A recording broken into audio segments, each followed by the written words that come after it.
నమస్కారం, welcome to spotlight.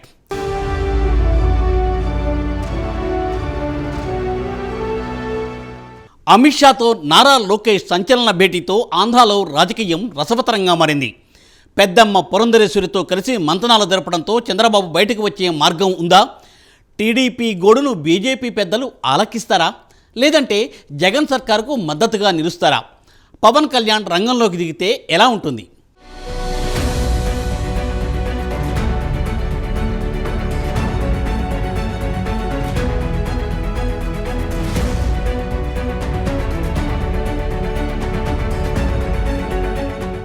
AP రాజకీయ పరిణామాలు, టీడీపీ అధినేత చంద్రబాబు అరెస్టు, జైలు అంశాల్లో ఒక్కసారిగా కీలక పరిణామాలు చోటు చేసుకున్నాయి. ఇప్పటి వరకు చంద్రబాబు అరెస్ట్ అంశాన్ని కేంద్రం దృష్టికి తీసుకువెళ్లాలని చేసిన టీడీపీ ప్రయత్నాలు ఫలించాయి. తాజాగా కేంద్ర హోంమంత్రి, బీజేపీ అగ్రనాయకుడు అమిత్ షాతో టీడీపీ యువ నాయకుడు నారా లోకేష్ భేటీ అయ్యారు. ఈ సందర్భంగా రాష్ట్రంలో చోటు చేసుకున్న రాజకీయ పరిణామాలు, తన తండ్రి మాజీ సీఎం చంద్రబాబును అరెస్ట్ చేసిన తీరు వంటివి ఆయనకు వివరించినట్టు తెలిసింది.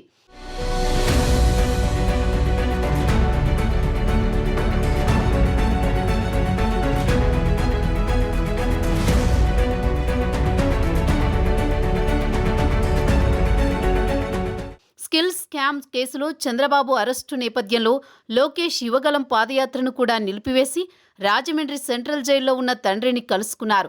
అనంతరం జనసేన అధినేత పవన్తో కలిసి మరోసారి తండ్రిని పరామర్శించారు. అనంతరం పవన్ పొత్తు ప్రకటన చేశారు. అటు తర్వాత లోకేష్ ఢిల్లీ పయనమయ్యారు.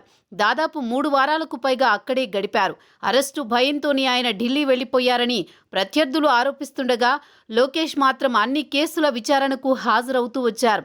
అటు తండ్రి కేసు విషయంలో ఢిల్లీలో సమాలోచనలు జరిపారు.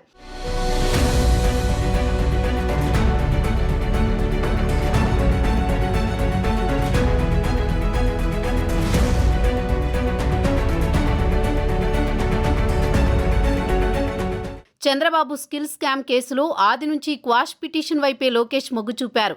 ఏసీబీ హైకోర్టులో చుక్కెదురు కావడంతో సుప్రీంకోర్టును ఆశ్రయించారు. ఈ తరుణంలో ఢిల్లీలో ఉంటూ కేసు పురోగతిని ఎప్పటికప్పుడు పరిశీలిస్తూ వచ్చారు.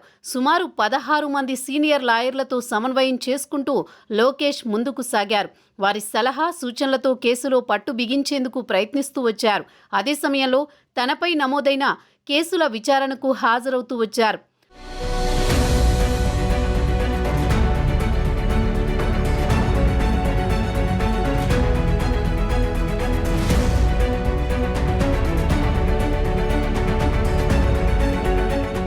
అయితే కోర్టులో చంద్రబాబుకు ఊరట దక్కకపోవడంతో లోకేష్ తీరుపై విమర్శలు వ్యక్తమయ్యాయి.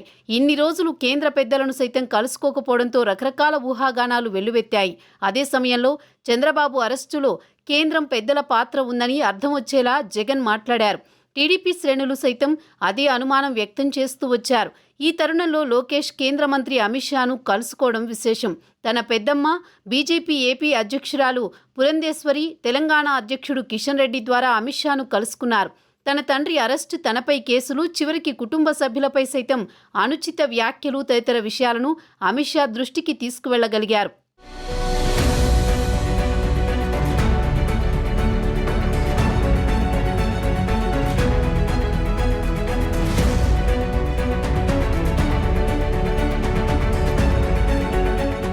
ఓవైపు చంద్రబాబు అరెస్టు వెనుక కేంద్ర పెద్దల హస్తం ఉందన్న అనుమానాలను వైసీపీ ప్రజల్లోకి తీసుకువెళ్తుంది. కానీ లోకేష్ మాత్రం తాము అలా భావించడం లేదని చెప్పడం ద్వారా ఒక అనుకూల వాతావరణాన్ని క్రియేట్ చేయగలిగారు. చంద్రబాబు బయటకు వచ్చే మార్గాలను వెతకడంలో బాగానే పనిచేస్తున్నారన్న నమ్మకాన్ని సొంతం చేసుకున్నారు. ఇప్పటికే తెలుగుదేశం, జనసేన కూటమి కట్టాయి. బీజేపీ ఇందులో కలుస్తుందన్న ఆశాభావం 2 పార్టీల్లో ఉంది. ఇప్పుడు లోకేష్ అమిత్ షాను కలవడం ద్వారా బీజేపీ సైతం సానుకూలంగా ఉందన్న సంకేతం వస్తోంది. అటు చంద్రబాబు స్పెషల్ లీవ్ పిటిషన్పై విచారణ జరగనుంది. సానుకూల తీర్పు వస్తే మాత్రం ఏపీ రాజకీయాలు శరవేగంగా మారే పరిస్థితులు కనిపిస్తున్నాయి. అలా జరిగితే అది కేంద్ర పెద్దల సహకారంతో జరిగిందన్న చర్చ ప్రారంభమవుతుంది. మొత్తానికైతే లోకేష్ అనుకున్నది కొంతవరకు సాధించుకోగలిగారు.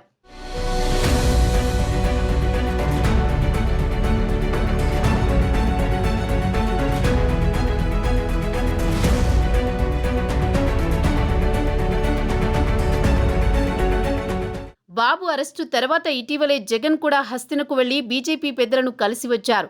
తాజాగా ఇప్పుడు లోకేష్ కూడా బుధవారం రాత్రి కేంద్ర హోంమంత్రి అమిత్ షాతో భేటీ అయ్యారు. ఆంధ్ర నేతలతో ఇలా బీజేపీ పెద్దలు వరుసగా మీటింగులు పెట్టడంతో రాజకీయ వర్గాల్లో చర్చనీయాంశంగా మారింది. రాష్ట్రంలో నడుస్తున్న కక్షపూరిత రాజకీయ పరిస్థితుల గురించి అధికార పార్టీ విచారణా సంస్థలను ఏ విధంగా దుర్వినియోగం చేస్తుందో హోంమంత్రికి వివరించినట్టుగా లోకేష్ చెప్పుకొచ్చారు. ప్రతిపక్ష నేత చంద్రబాబు అరెస్టు విషయంలో ఎటువంటి నిబంధనలు పాటించలేదని, గవర్నర్ అనుమతితో సహా చాలా సంప్రదాయాలకు అడ్డుకట్ట వేశారని, ఎన్నికలే టార్గెట్గా ఉద్దేశపూర్వకంగానే రాజకీయ దాడి చేస్తున్నట్లు హోంమంత్రికి వివరించినట్లుగా తెలుస్తోంది. అదేవిధంగా జైల్లో ఉన్న చంద్రబాబుకు కనీస సదుపాయాలను కూడా కల్పించట్లేదని, ఆయన భద్రత విషయంలో కూడా ఆందోళన పడుతున్నట్లు హోం మినిస్టర్కు లోకేష్ నివేదించినట్లుగా తెలుస్తోంది.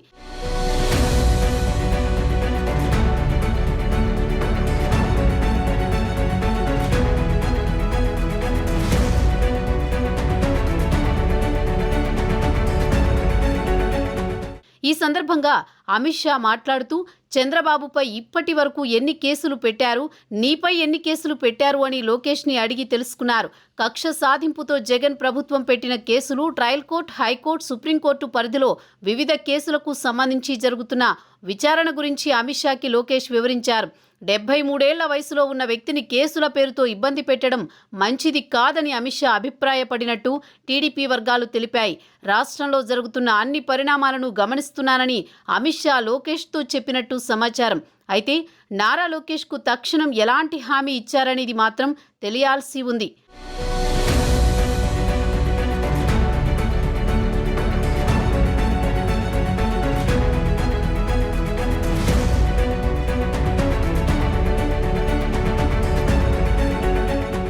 అయితే బాబు అరెస్టు వెనుక బీజేపీ హస్తమున్నట్లు ఓవైపు వైసీపీ వర్గాలు చెప్పుకొస్తున్న విషయం తెలిసిందే.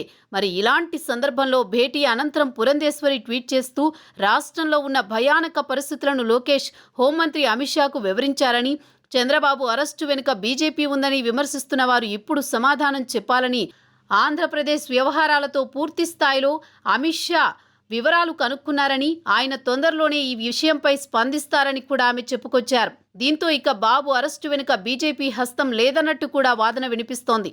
అదే కనుక నిజమైతే భవిష్యత్తులో జగన్ గడ్డు పరిస్థితులను ఎదుర్కోవాల్సి ఉంటుందని రాజకీయ విశ్లేషకులు చెబుతున్నారు.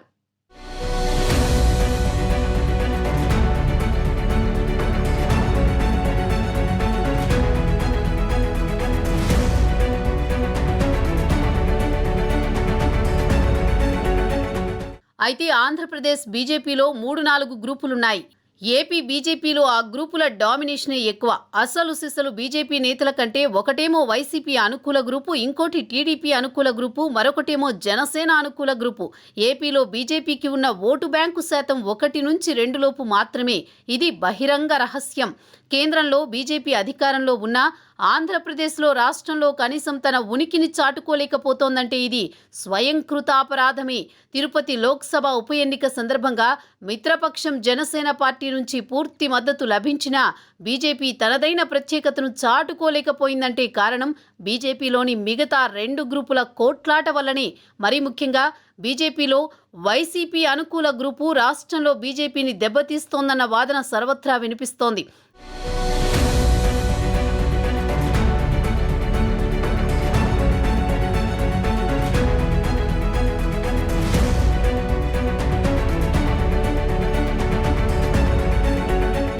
రెండు 2024 ఎన్నికల్లో జనసేన, టీడీపీ, బీజేపీ కలిసి పోటీ చేయాలన్నది జనసేనాని పవన్ కళ్యాణ్ ఆకాంక్ష.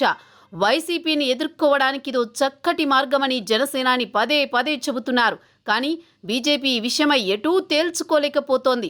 అయితే తాజాగా టీడీపీ జాతీయ ప్రధాన కార్యదర్శి నారా లోకేష్ కేంద్ర హోంమంత్రి అమిత్ షాతో భేటీ అయ్యాక ఈక్వేషన్స్ మారుతున్నాయి. పవన్ కళ్యాణ్ సూచన మేరకే నారా లోకేష్ ఢిల్లీకి వెళ్లి అమిత్ షాని కలిశారన్నది ఓ వాదన.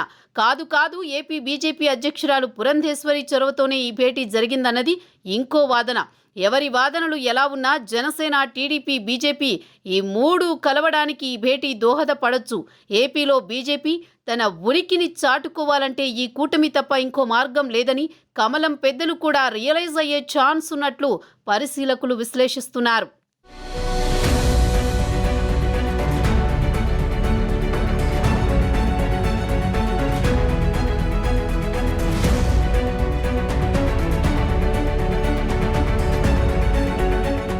తన తండ్రికి జరిగింది అన్యాయం అని అమిత్ షాతో లోకేష్ మొరపెట్టుకున్నారు. ఆంధ్రప్రదేశ్లో జగన్ అరాచక పాలనపై కలగజేసుకోవాలని కూడా కోరినట్టు తెలుస్తోంది. మరి కమలం పెద్దలు ఎవరి పక్షాన నిలుస్తారు అన్నది కాలమే తేల్చాలి.